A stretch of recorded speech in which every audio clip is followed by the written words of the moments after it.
Halo semuanya, selamat pagi, siang, sore, dan malam dimanapun teman-teman atau Mas Ba Aslab menonton video ini. Sebelumnya pada kali ini saya Asatrik Siprianka dari Angkatan 2024 dengan NIM G00240554 dari Regu B2 akan mengerjakan atau membuat video mengenai laporan praktikum anatomi. Nah, praktikum anatomi pada kesempatan kali ini sendiri yaitu mengenai sistem genitalia pria dan wanita, sekaligus juga tentang sistem uropoetika atau sistem perkemihan. Laporan ini nantinya akan berisi 3 pertanyaan dari organa genitalia feminina, organa genitalia maskulina, dan juga uropoetika. Pada laporan kali ini, dari 3 pertanyaan tersebut akan saya buat satu video secara langsung. Dalam satu video ini nantinya akan langsung terjawab atau langsung saya presentasikan isi dari 3 pertanyaan tersebut. Oke, selanjutnya saya akan lanjut ke pertanyaan yang pertama. Pertanyaan yang pertama adalah mengenai sistem organa genitalia maskulina, yaitu soal 1. Jelaskan mekanisme dari ereksi dan juga ejakulasi. Di sini ada beberapa bagian yang perlu kita ketahui, yaitu di sini ada pars cavernosa dan juga pars spongiosa pada bagian bawah. Pars spongiosa ini nanti ada uretra, sedangkan pars spongiosa ini nanti akan berisi pembuluh darah, yaitu ada arteriolesnya di dalamnya. Ini adalah anatomi daripada penis pria, tepatnya pada pars cavernosa dan juga pars spongiosa. Nah, untuk yang selanjutnya adalah mekanisme daripada si ereksi dan juga ejakulasinya. Dari ereksi dan ejakulasi ini merupakan bagian dari sistem seksual atau sistem seks daripada pria, yang melibatkan 2 komponen tadi, yaitu yang pertama ereksi dan yang kedua itu adalah ejakulasi. Nah, sebelumnya kita harus mengetahui apa itu ereksi dan apa itu ejakulasi terlebih dahulu. Yang pertama, ereksi. Ereksi bisa kita sebut sebagai proses mengerasnya penis yang normal, yaitu dia agak lunak agar nantinya penis akan mengeras dan dapat melakukan koitus dengan cara masuk ke dalam vagina. Nah, selanjutnya ejakulasi. Ejakulasi ini adalah penyemprotan kuat semen ke dalam uretra dan nantinya akan keluar dari penis. Intinya adalah ejakulasi adalah proses pengeluaran sperma daripada penis yang nanti akan keluar atau menyemprot.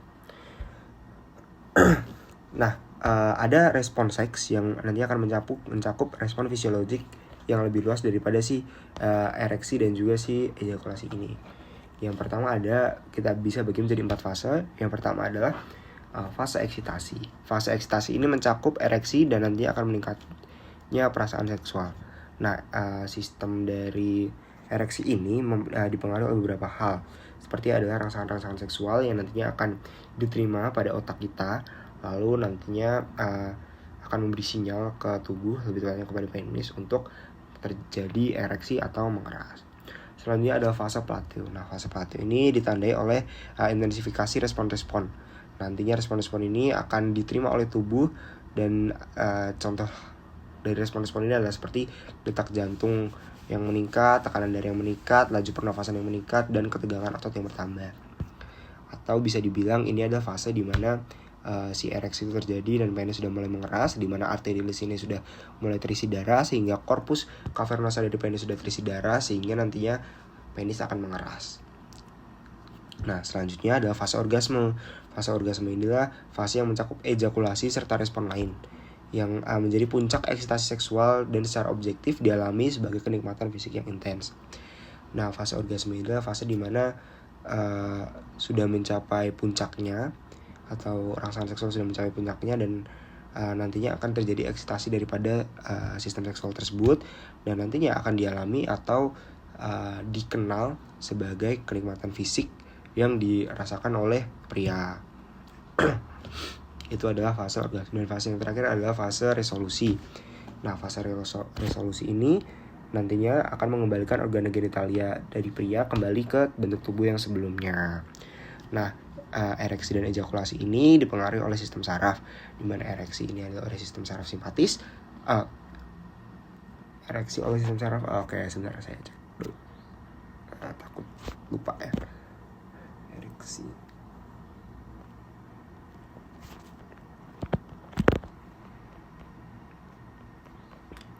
Si ereksi ini dipengaruhi oleh sistem saraf parasimpatis, salah kan, dan ejakulasi oleh simpatis. Nah, mekanisme ereksi ini dibawa oleh serabut parasimpatis, yaitu oleh enial CLMS sakral 2 sampai sakral 4. Sedangkan ejakulasi dia dibawa oleh saraf simpatis, oleh enial CLMS segmen bagian lumbal 1 sampai 3. Begitu.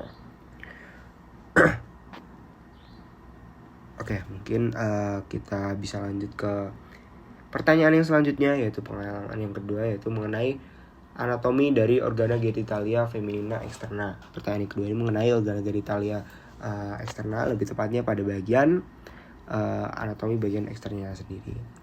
Oke, sebenarnya anatomi dari organa genitalia feminina externa ini tidak terlalu ribet atau tidak terlalu kompleks. Satu gambar ini sudah cukup menjelaskan semuanya. Oke, yang pertama adalah yang harus kita pahami adalah organa genital feminin secara eksternal secara keseluruhan atau secara gambaran besar. Yang pertama akan kita bahas adalah mons pubis, atau di bagian sini. Ini ada mons pubis. Mons pubis ini adalah area kulit yang menonjol dan menutupi dari simfisis osis pubis pada wanita dan ditutupi oleh pubes atau rambut-rambut pubis. Oke, selanjutnya ada klitoris. Klitoris ini ada di bagian sini. Dia homolog dengan glans penis. Dia adalah organ erektil utama daripada wanita, dan dia di sana terdapat banyak pembuluh-pembuluh syaraf. Oke. Selanjutnya ada labia mayor. Labia mayor atau commissura labiorum anterior et posterior. Nah, labia mayor ini adalah di sini ada labia mayor, itu ada kanan di bagian sini, lalu juga ada yang bagian kiri. Nah, labia mayor ini adalah pelipatan kulit yang menonjol yang membentang ke arah cauda dorsal daripada mons pubis. Nah, dia ini homolog dengan skrotum pria. Nah, ke arah anterior dan posterior, labia mayor, dexter et sinister akan saling bertemu membentuk commissura labiorum anterior et posterior. Nih, labia mayor, semacam bibir gitu ya, atau bagian luar daripada si organ genitalia feminina eksterna. Selanjutnya ada labia minor. Labia minora atau frenulum labiorum pudendi, preposium clitoridis, dan juga frenulum clitoridis. Labia minora adalah pelipatan yang tidak mengandung lemak dan kulit yang tidak berambut, terletak di antara kedua labia minora, jadi dia letaknya lebih dalam. Nah, dia ini membatasi bagian lateral dari ostium uretra externa dan juga orificium vaginae. Pada wanita yang sudah pubertas, akhiran posterior dari labia minora externa ini akan berhubungan membentuk frenulum labiorum pudendi atau faucet. Ke arah anterior, setiap labia minora terbagi menjadi lapisan atas. Ini labia minora ini tadi ya, gambarnya ini. Lapisan atas berjalan ke atas klitoris membentuk pelipatan yang saling membentuk tutup dari glans klitoridis yang disebut prepucium klitoridis. Di sini gambarnya tidak. Oh, ini ada prepucio di klitoridis. Prepucium klitoridis. Selanjutnya pada lapisan bawahnya nanti akan berjalan ke bawah dan saling bertemu membentuk frenulum klitoridis. Berarti frenulum klitoridis nih. Frenulum de labio nih. Ini dia pakai bahasa Spanyol gambarnya. Selanjutnya adalah vestibulum. Nah, vestibulum sendiri merupakan ruang yang dikelilingi oleh labia minus yang menjadi muara dari ostium uretra, ostium vaginal, dan juga ductus glandula vestibularis mayor dan minor. Vestibulum ini vestibulum set. Nih, vestibulum gambarnya. Nah, selanjutnya adalah glandula vestibularis mayor. Nah, glandula vestibularis mayor atau bisa disebut juga glandula Bertolin. Ini adalah glandula yang kalau pada laki-laki atau homolognya pada laki-laki adalah glandula bulbouretralis. Nah, glandula ini setiap glandula ini mempunyai ductus yang akan bermuara tepat di setelah lateral pada cekungan di antara dua labia minora. Mana tadi? Glandula vestibularis. Nih. Set.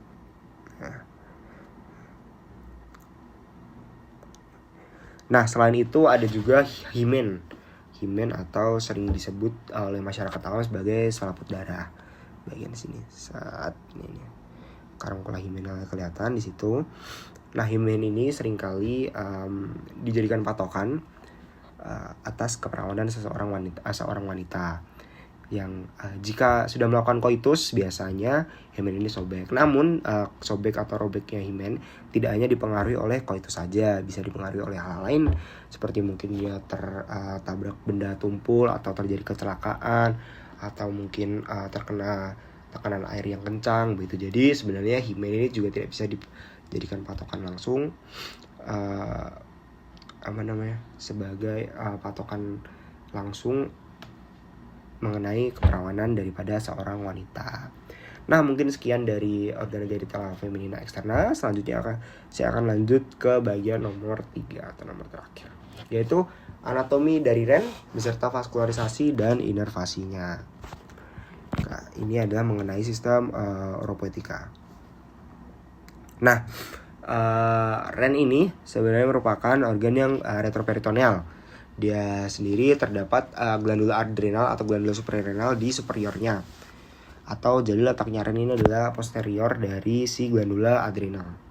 Nah, untuk letak skeletopisnya sendiri, Ren ini terletak pada bagian superior dari VTH12 sampai inferior pada vertebrae lumbal ketiga.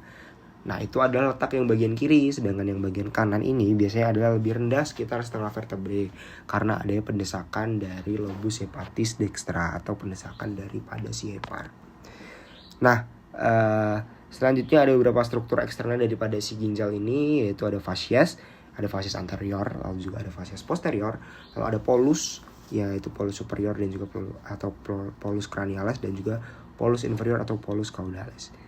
Polus superior ini yang nantinya langsung berhubungan dengan glandula adrenal atau glandula suprarenal. Nah, untuk marga sendiri dia juga ada margo lateral dan juga margo medial. Nah, sudah membahas mengenai struktur eksternal, selanjutnya kita akan membahas pada struktur yang lebih sering disinggung atau lebih sering dibahas, yaitu struktur internal daripada si ginjal atau ren ini sendiri. Biasanya dibagi menjadi dua, yaitu korteks dan juga medula. Nah, korteks renalis ini ada columnar renalis bertini, yaitu struktur-struktur di antara piramida renalis. Ini piramida renalis yang berbentuk semacam segitiga. Lalu ada juga arcus corticalis, yaitu lengkungan yang menghubungkan antara columnar renalis. Selanjutnya ada bagian yang lebih dalam, yaitu ada medulla renalis. Ini renal medulla, dia lebih dalam. Nah, di sini nantinya akan terdapat beberapa bagian seperti piramida renalis tadi, lalu ada juga foramina papillaris, ada calyx minor, lalu ada juga calyx mayor, ada juga pelvis renalis dan juga sinus renalis. Ini adalah pelvis renal pelvis yang nanti akan ke posteriornya, dia akan terhubung ke ureter. Ini adalah dari luarnya itu calyx minor, nantinya dia akan bermuara ke calyx mayor. Itu ini ada hilus renalis di sini. Lalu ada pelvis renalis tadi, nantinya ke posterior seperti yang sudah saya sebutkan akan berlanjut ke ureter. Selanjutnya kita akan ke bagian perdarahan daripada si ren itu sendiri. Ini mungkin gambarnya di sini juga kurang terlalu jelas. Nah, untuk daripada si ren ini sendiri, dia arteri utamanya itu sebenarnya dari aorta abdominalis, yang nantinya dia akan masuk ke renal arteri sesuai seperti yang ada di gambar. Nah, renal arteri atau arteri renalis ini dia nantinya akan bercabang ke arteri segmentalis. Setelah dari arteri segmentalis, dia akan menuju ke arteri lobaris. Nah, lalu arteri lobaris ini akan bercabang lagi menjadi arteri interlobaris. Nah, dari arteri interlobaris ini dia akan masuk ke arteri arcuata, atau salah satu arteri yang paling sering disebut karena dia ada di bagian piramidis renalis ya. Selanjutnya dia akan menuju ke interlobularis arteri atau arteri interlobularis. Selanjutnya ke afferent arteriole, lalu ke masuk glomerulus untuk disaring ya. Lalu ke efferent arteriole dan nantinya akan menuju ke kapiler peritubular yang nantinya akan ke vasa recta. Nah, vasa recta ini nanti akan ke drainase vena, yaitu vena interlobular atau vena interlobularis. Lalu nantinya dia akan bermuara lagi ke atas, yaitu ke vena arcuata. Vena arcuata ini nanti akan ke atas lagi ke vena interlobaris, yang nantinya akan ke vena renalis, dan muara terakhirnya adalah vena cava inferior. Itu tadi adalah perdarahan daripada renal atau daripada ginjal. Nah, selanjutnya adalah persarafan daripada ginjal. Nah, ginjal ini plexus renalisnya ada yang somatic afferent. Somatic afferentnya oleh nervis planiki thoraciki. Ya sedangkan yang bagian simpatisnya dia oleh nervus splanchnicus major dan juga nervus splanchnicus minor. Sedangkan saraf parasimpatis dia dipersarafi oleh nervus vagus. Nah, si plexus renalis ini dia berhubungan dengan plexus lain pada organ genitalia maskulina ya, yaitu pada plexus testicularis yang mempersarafi bagian testis. Nah, selain dari perdarahan dan juga persyarafan, ada juga drenase limfa yang mungkin baik dan juga perlu kita ketahui juga, yaitu drenase limfatiki dari kedua ren atau kedua ginjal ini nantinya akan bermuara ke nodi aorticae lateralis pada bagian lumbal yang berada di sekeliling pangkal arteria daripada arteria renalis. Oke, mungkin sekian. Itu tadi ada presentasi yang terakhir atau nomor terakhir, nomor 3. Dan sekian presentasi dari saya pada blok 2.1 kali ini, blok genitourinary. Saya dari 3 soal laprak atau laporan praktikum saya jadikan pada satu video. Dan mungkin ada sedikit atau mungkin banyak kurangnya dari presentasi saya mohon maaf. Dan kalaupun ada salah-salah kata atau salah-salah informasi, saya juga mohon maaf. Kurang lebihnya sekian dari saya. Dan ya, wassalamualaikum warahmatullahi wabarakatuh.